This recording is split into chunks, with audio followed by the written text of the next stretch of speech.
Bonjour, écoutez, je vous souhaite donc la bienvenue à ce webinaire sur le télétravail et le confinement dans la situation où nous sommes actuellement.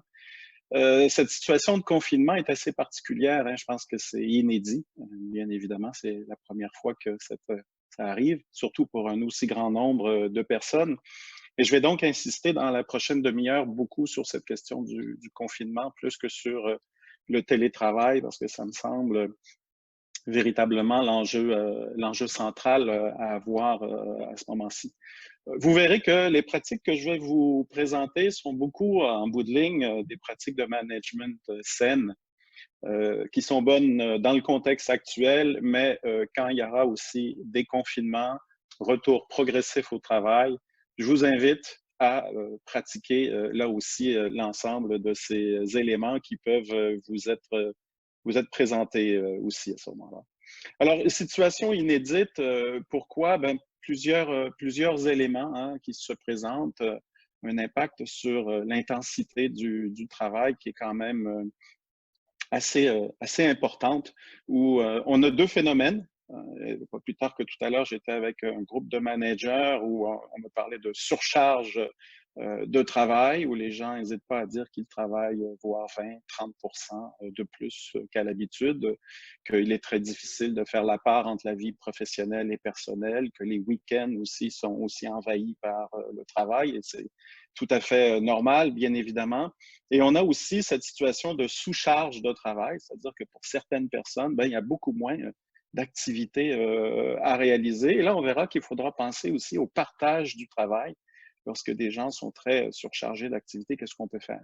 Une nouvelle organisation du travail aussi qui est en train de se mettre en place. Hein, les responsabilités changent, les tâches, les objectifs, les horaires de travail. Donc, on bouscule de manière assez importante l'organisation du travail.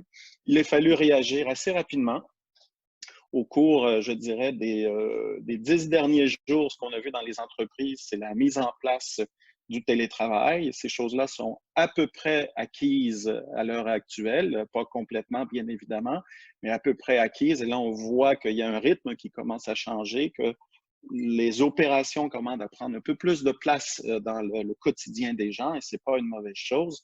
Les impacts sur le télétravail, où les rituels sont complètement, bien sûr, bouleversés, et où les attentes en matière d'accompagnement managérial des gestionnaires sont encore plus fortes qu'auparavant, et des enjeux de télétravail qui se posent aussi, tout simplement pour arriver à maîtriser l'ensemble des outils digitaux et collaboratifs qui peuvent exister. Et bien sûr, le confinement, qui est la dimension la plus importante, qui nécessite une réorganisation complète des vies personnelles, familiales aussi, gérer l'ensemble, et on en parlera, des membres de la famille aussi, hein, voire du chien, du chat qui sont présents dans l'environnement aussi. Et cette augmentation, bien sûr, de l'anxiété et du stress chez un grand nombre de personnes. Hein. Les études antérieures nous ont montré qu'en matière d'anxiété et de stress, il n'était pas rare d'avoir 10 à 15% des populations au travail qui vivaient ces situations-là. Aujourd'hui, on peut dire qu'on est très certainement dans 80% des gens qui vivent cette situation-là. Donc, c'est un enjeu très important à prendre en considération.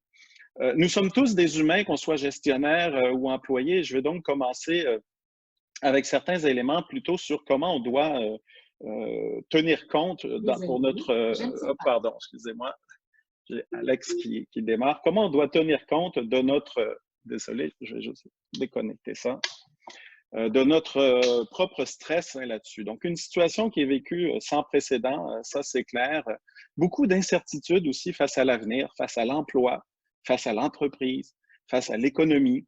Certains parlent non seulement de récession, mais voire de dépression économique aussi. Donc, bien évidemment, on voit bien que toutes les certitudes qu'on avait au cours des dernières années sont complètement chamboulées, et ça augmente le niveau de stress des individus, et qu'il faut donc exprimer ses inquiétudes à ses collègues et aussi aux gestionnaires hein, et créer ce que j'appelle un espace de parole sécuritaire pour pouvoir dire les choses, dire que ça va trop vite, dire qu'on a besoin de prendre du recul, donc de signifier lorsque les choses vont un peu trop vite, lorsque la charge est trop importante.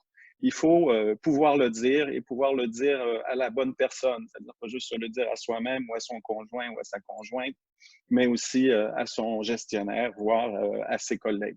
Et surtout, et hier aussi je l'entendais, évitez de comparer votre stress, votre anxiété ou votre souffrance. Il n'y a pas mieux ou il n'y a pas pire. Hier, dans un groupe de managers, de gestionnaires, on me disait, oui, mais c'est moins facile quand il y a des enfants que quand il n'y a pas d'enfants, etc. Je pense qu'il ne faut absolument pas rentrer dans cette comparaison. On ne connaît pas la vie des gens, on ne connaît pas le contexte et tout le monde, finalement, comme on dit, est dans le même bateau. Il faut apprendre à gérer ça comme ça. À travers tout ça, il faut faire preuve de résilience. Comment faire? Ben, essayer d'éviter un négativisme, hein, de voir cette situation-là comme étant une catastrophe. Hein. C'est un enjeu important, mais souvent, lorsqu'on est trop négatif, ça nous empêche d'avoir une vision d'ensemble. On a tendance à s'isoler aussi et ça augmente les soucis. Alors, je ne dis pas qu'il faut être d'un optimisme aveugle, loin de là, mais il faut arriver à faire barrière. Hein. On parle beaucoup de gestes barrières. Je pense qu'on pourrait parler de gestes psychologiques barrières aussi qui permettent de poser des limites. Penser, c'est comment aussi calmer ses pensées négatives. Écoutez, essayez de penser à court terme. Ce n'est pas de se demander quand est-ce que ça va finir. Est-ce que ça va être en mai, en juin ou en juillet? Personne n'a de réponse sur ces éléments-là. Essayez de plutôt voir les choses à la journée, à la semaine et d'accepter à vivre avec une vision un petit peu plus à court terme.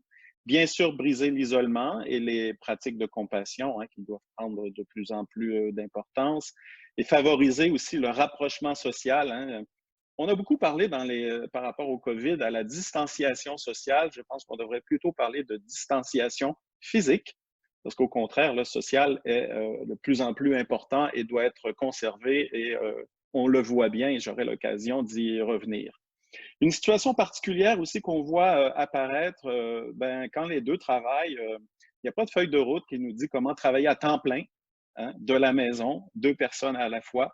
Important donc de discuter de ces règles-là, de décider qui travaille dans la cuisine et qui travaille au bureau en fonction peut-être des visios, des conf calls qu'on peut avoir. Parler aussi du partage des tâches familiales, des ménages, du ménage, des enfants sont des éléments importants à prendre en considération aussi. Certains articles, études commencent à dire que dans des couples, on discute, ben, c'est le travail de qui est le plus important.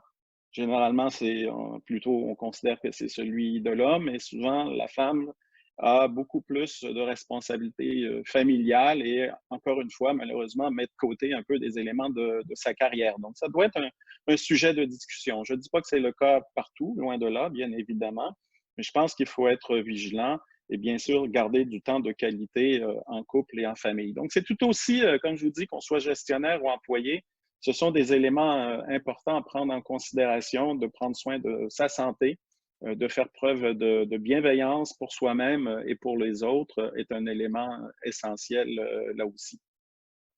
Je vois plusieurs chats qui sont en cours. Je vais juste l'ouvrir et voir s'il n'y a pas de problème. Cette conférence, oui, d'accord. Donc, on verra comment, je vous indiquerai, je vous donnerai quelques détails par la suite. Premier point en matière de pratique de management, je pense, c'est de penser à ceux qui ne sont pas en télétravail. On commence à voir apparaître une perception qu'il y a deux classes de travailleurs, ceux qui doivent être exposés et ceux qui ne le sont pas, ceux qui sont dans des emplois jugés essentiels, même si des fois cette notion d'essentiel peut être remise en question. Peur d'être exposé au virus aussi, peur d'avoir ou avoir eu des cas de COVID dans son équipe, dans son atelier, dans son entreprise aussi à ce moment-là, voire des décès hein, aussi dans certains cas. Et bien évidemment, toute la question du droit de refus ou de retrait est de plus en plus importante. Donc, ma pensée va d'abord pour ces gens-là, je pense. Hein. François Legault les appelle nos anges gardiens. Et je pense qu'en effet, il faut d'abord et avant tout penser à ces personnes-là qui, de par leur métier, n'ont pas le choix d'être en contact avec des patients, avec des clients. Et il faut là aussi penser en matière d'accompagnement à ces individus-là, ces personnes, et pas juste uniquement à ceux qui sont en télétravail. Le premier point, le deuxième point que je veux faire concerne l'information et la communication. Alors, c'est important d'être en communication la plus constante possible. Par contre, de faire attention à ce que j'appelle, je l'ai indiqué au deuxième point, à l'infobésité. On a été, et je ne sais pas vous, mais moi, bombardé au cours des dernières semaines de email, de Teams, de Slack, de texto, de tout ce que vous voulez sur la situation. Ce phénomène-là, je l'appelle l'infobésité. Je pense qu'il faut bien gérer le flux d'informations qui est donné aux gens et y porter une attention particulière. Et je reviendrai un peu plus tard là-dessus, mais pour moi, pour arriver à être en bon accompagnement des gens qui sont en télétravail ou qui sont au travail, l'idée, ce n'est pas de communiquer, communiquer et communiquer, c'est de dialoguer, dialoguer et dialoguer. Vous verrez que pour diminuer l'anxiété, répondre aux incertitudes des personnes, ce n'est pas en leur donnant plus d'informations, c'est en étant à l'écoute des individus, bien évidemment. Ne pas hésiter donc à appeler les gens. Trouver une manière de le faire pour avoir en tête ce que j'appelle la constellation de votre équipe. Dans mon cas, j'ai carrément affiché sur une feuille que j'ai imprimée le nom de tous les membres de l'équipe que je colle à côté de mon bureau pour m'assurer en effet de pouvoir échanger avec les personnes et de ne pas oublier personne. Troisième élément aussi, répondre aux demandes dans les 24 heures ou les 48 heures. Qu'est-ce que je veux dire par là? C'est que pour encore une fois réduire l'incertitude, quand les gens posent des questions, je pense qu'il est essentiel de répondre le plus rapidement possible à leurs demandes. La réponse pouvant être je ne sais pas comment on va y arriver, ou bien de donner une réponse précise, mais comme gestionnaire, donnez-vous la responsabilité de répondre le plus rapidement possible aux gens et vous allez comme ça contribuer à diminuer l'incertitude qui, vous le savez, est une des premières sources, bien évidemment, d'anxiété que les gens peuvent vivre au travail. Donc, l'information et la communication est bien sûr essentielle. Il ne faut pas oublier les gestionnaires ou les managers, donc offrir du coaching à distance pour ces gens-là, soit en termes de co-développement, d'espace de parole partagé. Dans le contexte actuel, je pense que les gens ont besoin d'échanger avec eux, mais ont besoin aussi d'un expert ou en tout cas d'une personne qui est psychologue du travail, qui peut donner aussi un référentiel, qui peut donner des conseils en direct. Donc, je suggère vraiment, si vous faites une approche un peu plus par webinaire pour vos gestionnaires, d'y associer quelqu'un qui a une certaine expertise, qui peut être un RH aussi, bien évidemment. Et comme employé, de prendre des nouvelles de votre gestionnaire aussi. C'est aussi à vous à le contacter. Ce n'est pas qu'au gestionnaire à appeler les employés, c'est aussi à vous à le faire. Je pense que c'est un élément important. Et de prévoir, on le voit dans plusieurs organisations, une ligne de soutien pour les gestionnaires, ce qu'on peut appeler un programme de soutien au management ou à la gestion pour répondre aux difficultés, aux enjeux qui peuvent se présenter en matière de gestion au quotidien à ce moment-là. Donc, de ne pas perdre de vue, d'offrir un bon soutien aux gestionnaires. Comme je vous dis, ils sont énormément sollicités à l'heure actuelle, comme leur équipe, probablement même plus. Je pense qu'il ne faut pas avoir peur de le dire, probablement même plus, et donc il faut penser à les soutenir aussi. Pensez au collectif de travail. Nous avons, je dirais, éclaté les collectifs de travail avec la situation actuelle où les gens se retrouvent dans leur maison, isolés aussi à ce moment-là. Alors, prenez votre agenda Outlook ou vos agendas et fixez à l'avance les rencontres pour les 6 prochaines semaines, voire jusqu'à la fin du mois de mai. Et s'il faut, vous les annulerez s'il y a déconfinement avant et retour au travail, mais au moins donner encore une fois de la visibilité aux gens, donner des certitudes, créer un rituel est un élément important. Favoriser aussi la convivialité entre les personnes. Faites des partages de photos de bureaux. Nous, on l'a fait en Empreinte Humaine où les gens ont partagé des photos de leur bureau. Ils ont partagé aussi des photos de la vue de leur fenêtre. Nous avons organisé des apéros Teams, ce qu'on appelle. Mais il faut là aussi créer la convivialité. Si c'est beaucoup pour vous comme gestionnaire, nommez dans votre équipe un monsieur ou une madame convivialité qui, au cours des prochaines semaines, aura cette responsabilité-là, parce que ça fait beaucoup de choses à penser. Déléguer ces éléments-là qui peuvent, là aussi, permettre de maintenir le contact entre les personnes. Et demander aussi à chacun d'expliquer ses contraintes personnelles. Je pense que c'est important de le faire, que les gens puissent dire, en effet, dans quel contexte ils sont, est-ce qu'ils sont bien installés pour travailler ou pas, est-ce qu'ils travaillent de la table de la cuisine, de leur chambre, d'un bureau? Est-ce qu'il y a des enfants autour? Est-ce que c'est eux qui doivent s'occuper des enfants parce que le conjoint ou la conjointe travaille? Hier, j'étais avec un manager qui a une charge de travail importante, mais sa femme travaille dans un hôpital et il doit donc s'occuper des 2 enfants qui sont à la maison, plus faire son travail. C'est vraiment pas évident d'y arriver. Donc, il faut pouvoir partager et le dire et bien évidemment, faire preuve de tolérance là-dessus est un élément essentiel et de bienveillance.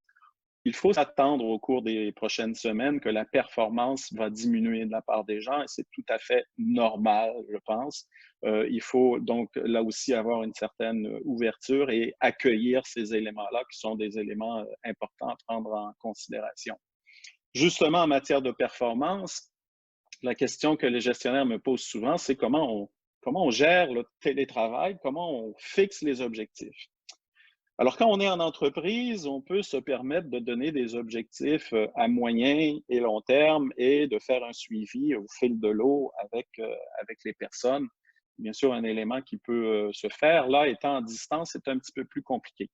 Ce que je vous suggère là-dessus, c'est non plus de penser en termes de mission, de tâches, de mission ou d'objectifs, mais de penser en termes de tâches, de livrables, d'éléments très concrets, de saucissonner, hein, si on veut, le travail des personnes pour être capable d'avoir ce qu'on appelle des deadlines hein, ou des livrables à court terme qui vont vous permettre là, de faire un suivi régulier aussi.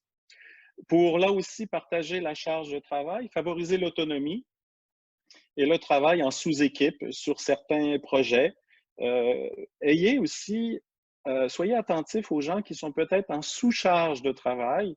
Et c'est peut-être une belle manière justement de les impliquer un peu plus par rapport à ceux qui sont en surcharge de travail. Donc, n'hésitez pas, quand vous avez des employés ou des gestionnaires qui sont en surcharge, de leur dire appelle un tel ou va voir un tel, oui, on va voir, mais échange avec un tel, parce que je pense qu'il aurait peut-être un peu de temps à te consacrer. Je pense qu'il faut vraiment essayer de mettre en place du collaboratif de manière plus importante. C'est un élément essentiel. Et bien sûr, reconnaissez le travail réalisé. Qu'est-ce que je veux dire par là? C'est faire preuve de reconnaissance.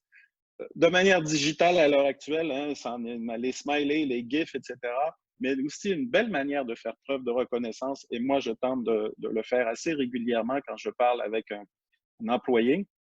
C'est d'abord de prendre de ses nouvelles avant de rentrer dans le vif du sujet, parce que parfois on est très vite sur la tâche hein, en tant que telle, et aussi de prendre des nouvelles de ses proches, de sa famille. Si vous savez que vous avez un employé que ses parents sont loin, voire dans un autre pays, sur un autre continent, voire de demander des nouvelles aussi. C'est une forme de reconnaissance, c'est une forme d'humanisme et de bienveillance qui fait chaud au cœur et qui, on le verra, fait du bien aux gens et va permettre aussi de maintenir l'engagement et la mobilisation des gens sur le long terme, hein, parce que faut pas se raconter d'histoire. Cette situation-là ne durera pas quelques semaines, mais probablement quelques mois. Il faudra composer avec ça. Faire preuve de bienveillance, qu'est-ce que ça veut dire? Ben, comme gestionnaire, retenez ça. Vous êtes le thermostat.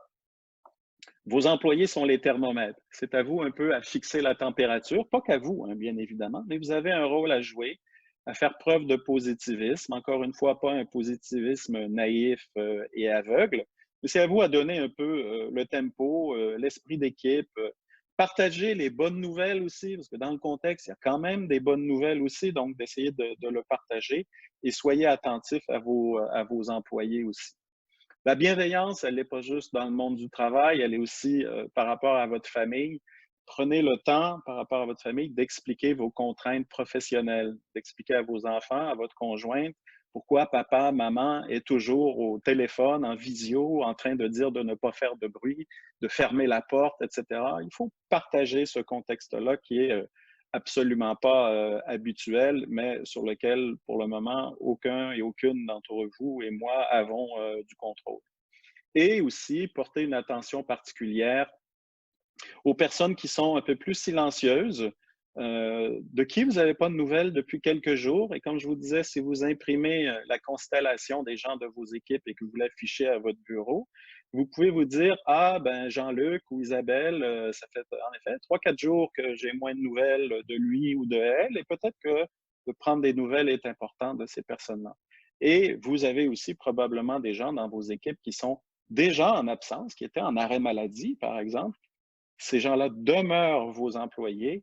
Il est important de garder un contact. On dit souvent qu'il y a un enjeu de confidentialité autour de ça, bien évidemment, mais je pense que le contact, tout au moins d'envoyer un texto en disant « Je pense à toi, si tu as besoin de quelque chose, n'hésite pas à m'appeler ou à me texter ». Déjà, juste ça est un élément suffisant, mais de garder le lien d'emploi est un enjeu, bien sûr essentiel.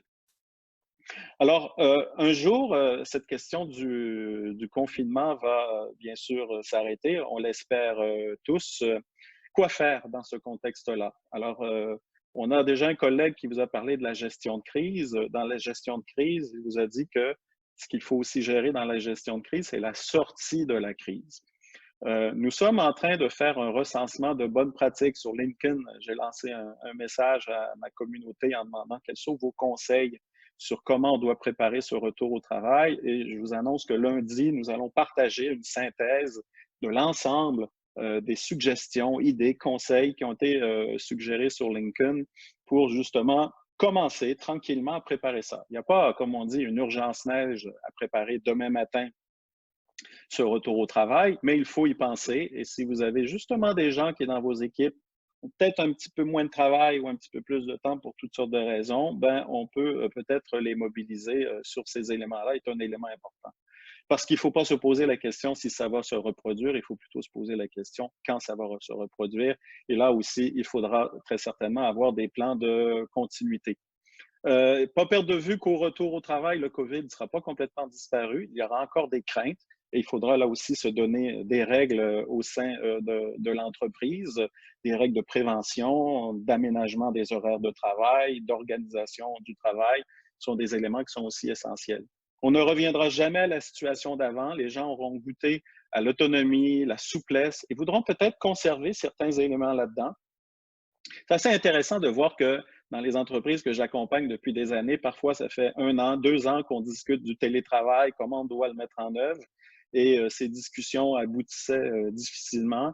Alors que là, finalement, en 1 semaine, 10 jours, on a été capable de mettre, voire 50 ou plus % de la population ou des travailleurs en télétravail. Et donc, que dans l'urgence, ben, on arrive bien sûr bien à le faire aussi à ce moment-là. Prévoir des moments d'échange au retour. Les gens auront vécu des situations difficiles, anxiogènes, voire des situations de maladies graves ou encore pire de décès. Donc, il faudra prévoir bien sûr ces moments d'échange, organiser des séminaires ou des rencontres pour célébrer un peu ce nouveau départ, hein. Alors, il ne s'agit pas de faire la fête demain matin quand les gens vont revenir au travail, mais d'intégrer du positivisme sera important, de planifier, de savoir que vous aurez à rencontrer individuellement chacun des membres de votre équipe pour pouvoir échanger, établir ce moment de dialogue est vraiment pour moi essentiel à mettre en œuvre et aussi peut-être faire une réunion sur échanger ce qui a bien été, ce qui a un peu moins bien été à ce moment-là, donc d'en faire aussi des moments qui peuvent être heureux. Donc voilà, donc normalement, le webinaire dure 30, à peine une trentaine de minutes. Je voulais garder un peu de temps aussi pour des questions si vous en avez. Je vous ai présenté un ensemble de pratiques. Elles sont toutes bonnes. Vous, vous êtes sur moi, comme moi sur les réseaux sociaux, on en voit plein passer. Et souvent, le critère, c'est de se dire ben, laquelle je dois prendre, laquelle je dois faire. Je pense que il y a 2 critères que vous devez avoir. Le premier, c'est que la pratique que vous allez mettre en œuvre, que vous avez déjà probablement commencé, est intégrée dans vos valeurs. C'est quelque chose qui est important pour vous, auquel vous tenez, et que même si on est dans une période où la tempête est forte, vous allez garder le cap sur ces valeurs-là et sur cette pratique-là. Ça, c'est le premier gage de succès de l'efficacité de votre pratique. Le second, c'est ce que j'appelle la constance, la régularité de l'activité. Si vous prenez une pratique que je vous ai présentée, que vous le faites une fois et que vous le refaites 10 jours plus tard ou 15 jours plus tard, etc., mais que ce n'est pas régulier dans le temps, ça n'aura pas d'effet, ça n'aura pas d'efficacité en tant que telle. Les pratiques de management qui sont les plus efficaces ne sont pas dans des règles d'or en tant que telles, c'est celle que l'on pratique le plus régulièrement possible. Et ça, je pense que c'est l'élément essentiel. Donc, prenez quelques instants pour réfléchir à ça. Vous posez la question, en effet, de qu'est-ce qui est important pour vous à travers ça. Et si vous vous engagez sur ces pratiques-là, de les communiquer à vos équipes et de faire preuve de régularité. La régularité va permettre d'installer une routine. La routine permet de réduire l'incertitude. L'incertitude crée l'anxiété. Si vous diminuez l'incertitude, il y aura en tout cas un peu moins d'anxiété. Donc voilà les principaux éléments à l'espace d'une demi-heure. C'est très, très, très rapide, bien évidemment. Je vais partager la présentation avec vous sans aucun problème. Laissez-moi la journée pour la mettre en PDF et je verrai avec la faculté comment on peut faire ce partage-là. Nous sommes dans un contexte difficile. Je le vois de jour en jour où, en effet, la charge pour les gestionnaires et pour les employés est de plus en plus importante.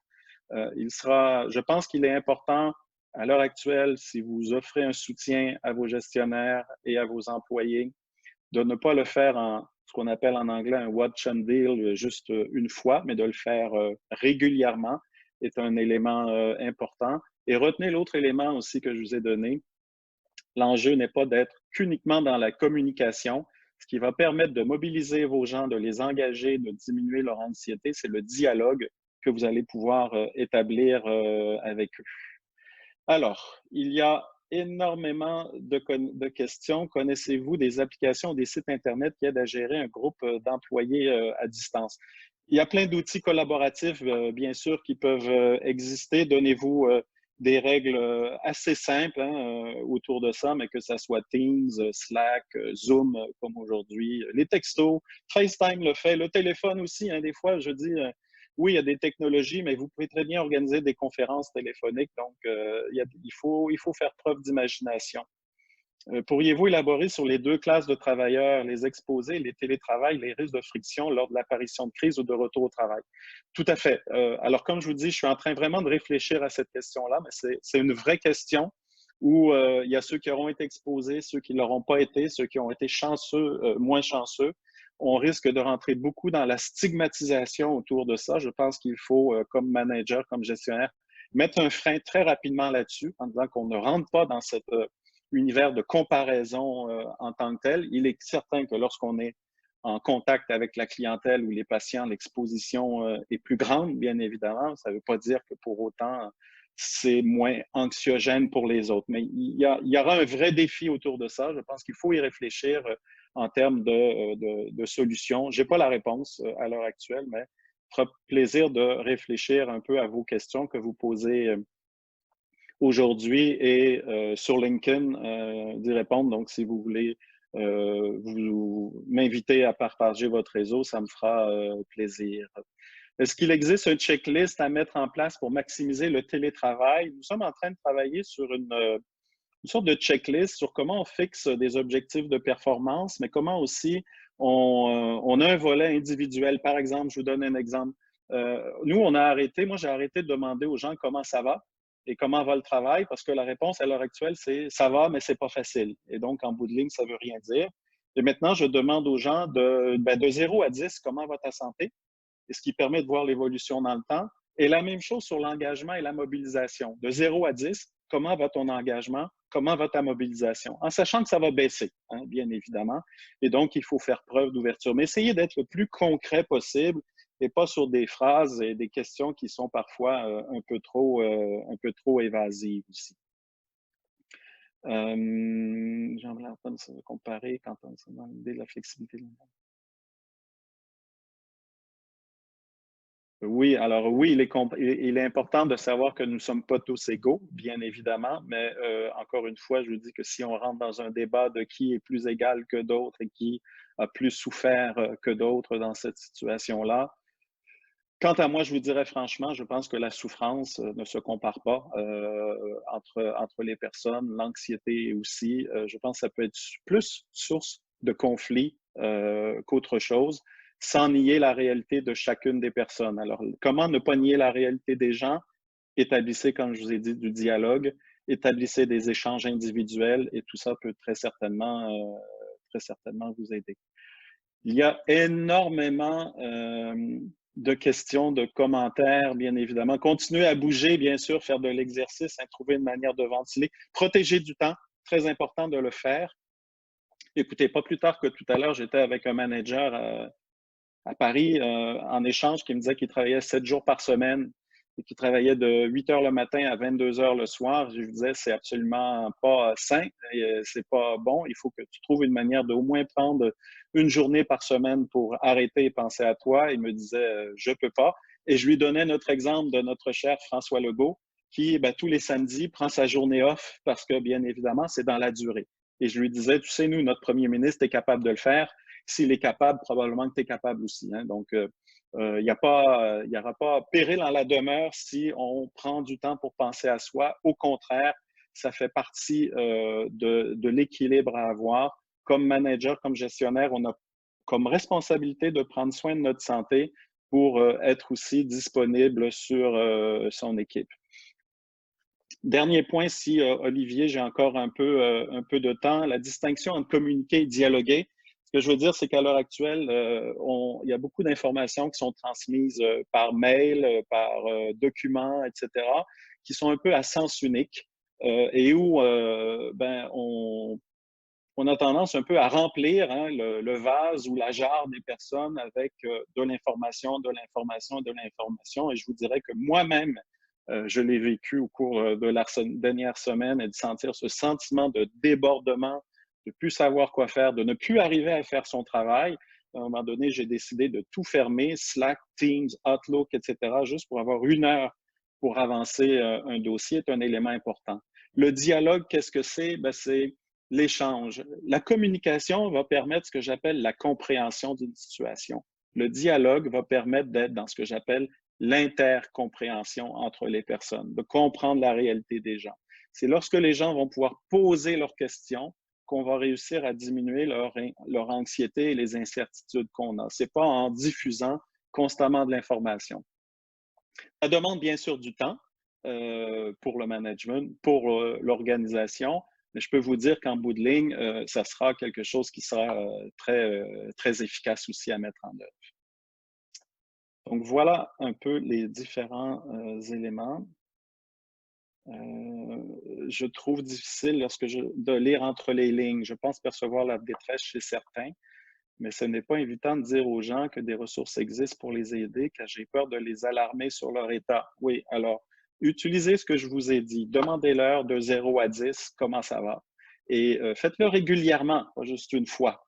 Et là, vous allez voir que si en effet la situation se dégrade, ben, qu'il y a des bonnes chances, en effet, qu'il y a un enjeu. Après ça, les gens ne sont pas toujours à l'aise de parler de leur état de santé. Vous avez raison là-dessus. Alors, l'autre option aussi, c'est de leur poser la question, est-ce que tu sens que tu as les capacités qu'il faut pour faire le travail? Et est-ce que tu sens que tu as les ressources qu'il faut pour faire le travail? Et est-ce que selon toi, il y a un déséquilibre entre les capacités et les ressources? Si la personne vous parle d'un déséquilibre, ça veut dire en effet que peut-être qu'elle n'a pas assez de ressources. Et là, je parle de ressources humaines, d'expertise, d'échange avec ses collègues ou avec le gestionnaire. Si c'est au niveau des capacités, c'est au niveau peut-être un peu plus de sa santé mentale ou de sa santé physique. Donc, parfois, en effet, poser la question juste comment ça va vous amener une réponse évasive. Le 0 à 10 peut vous aider. Et si vous n'osez pas poser cette question de santé, posez au moins la question qui est très opérationnelle en termes de capacité, d'équilibre, capacité, ressources, comment ça va? Est-ce que c'est très équilibré, un peu en déséquilibre ou très en déséquilibre? Et déjà, c'est quelque chose qui peut aider un peu plus là, à ce moment-là. Donc, voilà. Écoutez, merci beaucoup pour votre temps, votre disponibilité. Vous étiez tout près de 700 personnes à partager avec moi ce webinaire. Je vous en remercie beaucoup. Je vous souhaite une bonne continuation. Les choses ne seront pas faciles. Par contre, l'être humain est fait fort et puis je pense qu'il faut voir que les obstacles que vous allez rencontrer dans les prochains jours ne sont pas des signaux d'arrêt, mais doivent vous indiquer que vous êtes dans la bonne destination. Il y en aura d'autres obstacles et il faut être capable de les soulever, d'y faire face à ces obstacles. Vous pouvez y faire face seul, en équipe, avec votre entreprise, avec votre organisation, avec l'université aussi. et c'est une manière d'y arriver. Je vais partager énormément d'informations sur les réseaux sociaux sur tous ces enjeux-là. Il y en a déjà aussi beaucoup. Et je vous remercie de votre attention et je vous dis prenez soin de vous. On vous aime tous et à très bientôt. Merci. Au revoir.